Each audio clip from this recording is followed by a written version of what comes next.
Thank you very much, Dr. Uku. Good morning to all, and it's a pleasure to be with you for this presentation.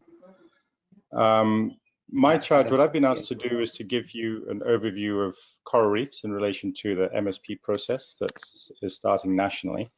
And so from the broader introduction to marine systems that Dr. Kimani has just provided, I'll focus in on some coral reef aspects in just a 7 or 10 minute presentation.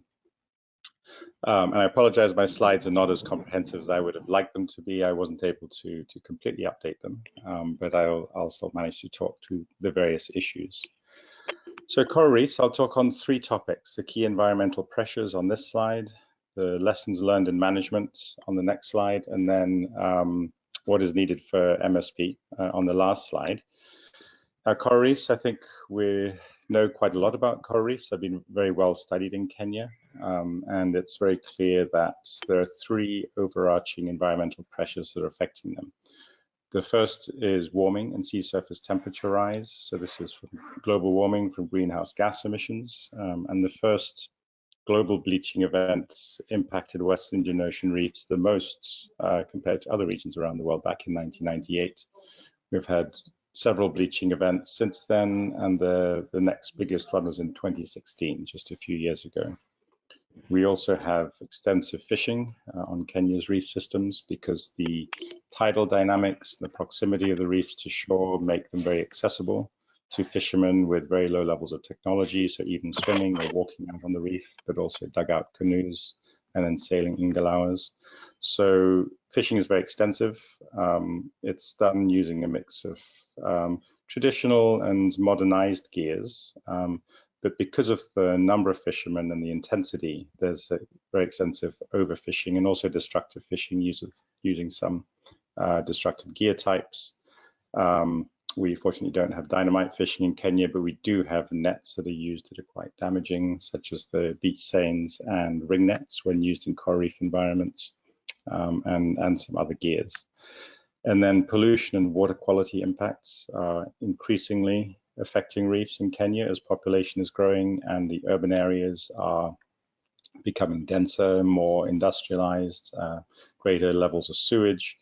Now you see permanently the creeks that are populated in Kenya, so Mombasa creeks, Kilifi as well, and Mtwapa. They're permanently green or brown. They're never blue as they used to be.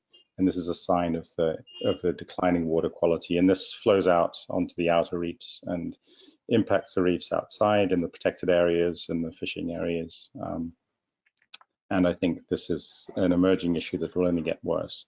The plastic pollution that we see on the beaches has drawn a lot of attention, but that's only the pollution that floats. And it's a sign of the much more important and worse impacts of nutrients and sewage and chemical pollution in the water and how that affects marine organisms.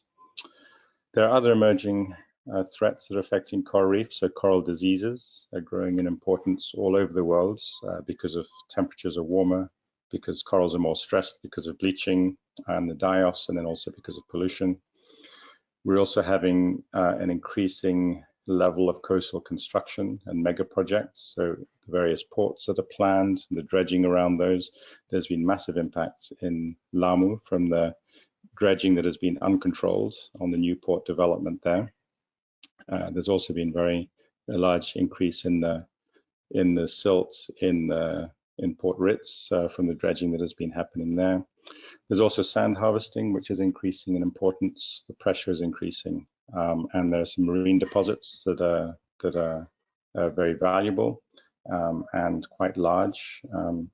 The most recent case was off the reefs in Tiwi and Wa a few years ago, and it was creating some damage or causing some damage to the reefs. A number of I guess participants managed to get it stopped, and then we were in fact involved in designing a mitigation that prevented damage to the reefs from that sand harvesting. But there will be future efforts to harvest sand off the coastlines, and we need to make sure that practices are fully in place with the EIAs and the review process to ensure that these processes don't damage the reef systems. And then ocean acidification, also from climate change, is is going to become a major threat. We don't know its scale right now, but there are research efforts to try and monitor it. If I can have the next slide, and the key thing with all of these pressures is the importance to maintain ecological resilience in dealing with these multiple pressures, and the restoration actions that were mentioned in the last presentation are very important, but we need to ensure that pressures are removed so that the restoration actions are not impacted, just like the natural reefs are. And we also need research into the best options for restoration and rehabilitation. So some key lessons learned in management, and I'll just go through this quickly. So the priority management action that we've had for coral reefs in Kenya has been marine protected areas. So these are under the jurisdiction of Kenya Wildlife Service, and they protect both fully protected parks and partially protected reserves.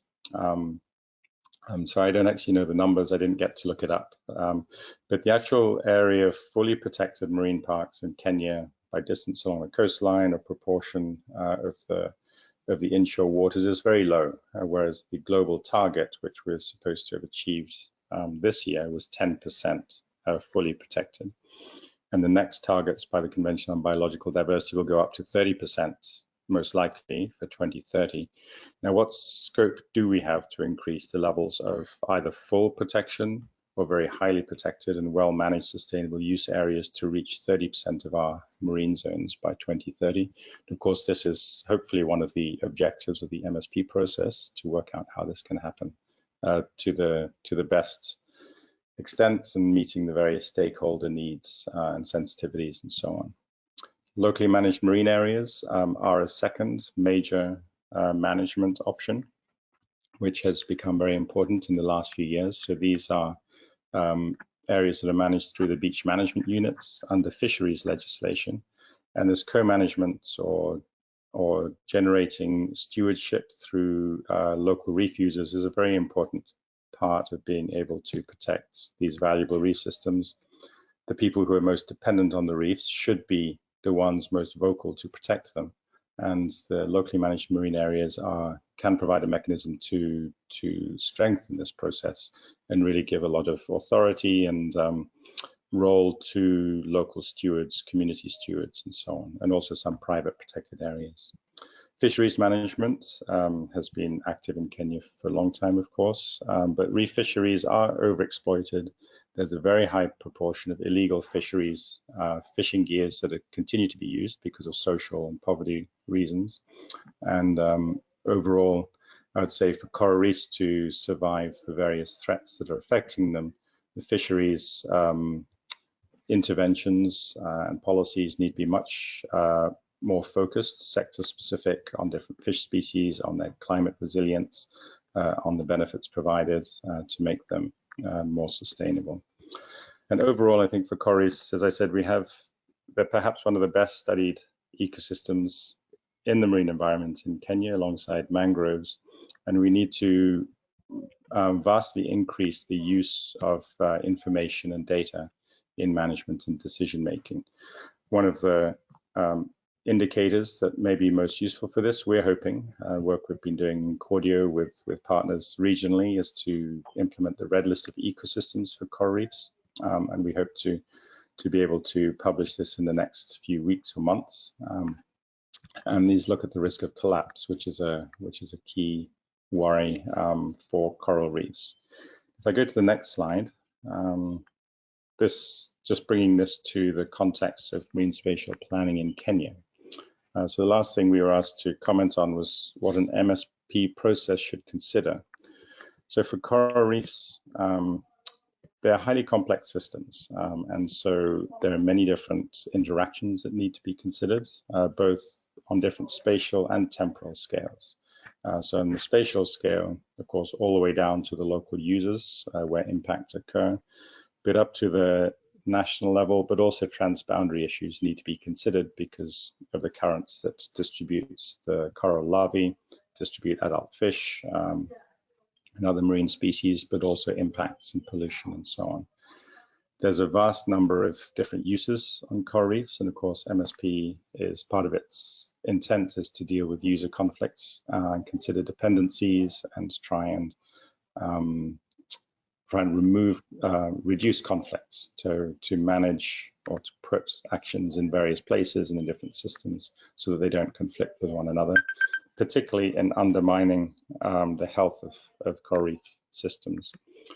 Coral reef vulnerability and tipping points needs to be front and center in moving forward with MSP and coral reefs. From the first slide, I mentioned all the various interacting threats that are affecting them. And overall coral cover in Kenya has declined over the last 30 to 40 years. The dominant species has changed towards slower growing species. They're more stress resistant, but we're losing the species that really build the habitat quickly and provide habitat space for other species. So the reefs are vulnerable, and we may cross a tipping point of not having fully functioning reef systems in place. Of course, we'll still have some ecosystem there in terms of the rocky reefs and algae and fish for fishing. So we still have to manage these systems well, but we have to really be on the lookout for these tipping points in designing an MSP process to deal with long-term changes. The timelines for recovery are very important to consider in MSP. So when you have a die-off of corals, it may take 10 or 20 years for full recovery to happen. So that needs to be considered in trying to facilitate a good MSP process. And indicators that are very important for this relate to ecosystem area, but also integrity. And in the past, we've used coral cover as a key indicator for coral reef health, but it's not enough. We have to consider more variables around the health of the ecosystem. Algae and fish variables can help with this, and this is very much part of the new CBD, the Global Biodiversity Framework, Goal A that's coming out to have much more sensitive indicators for ecosystem health.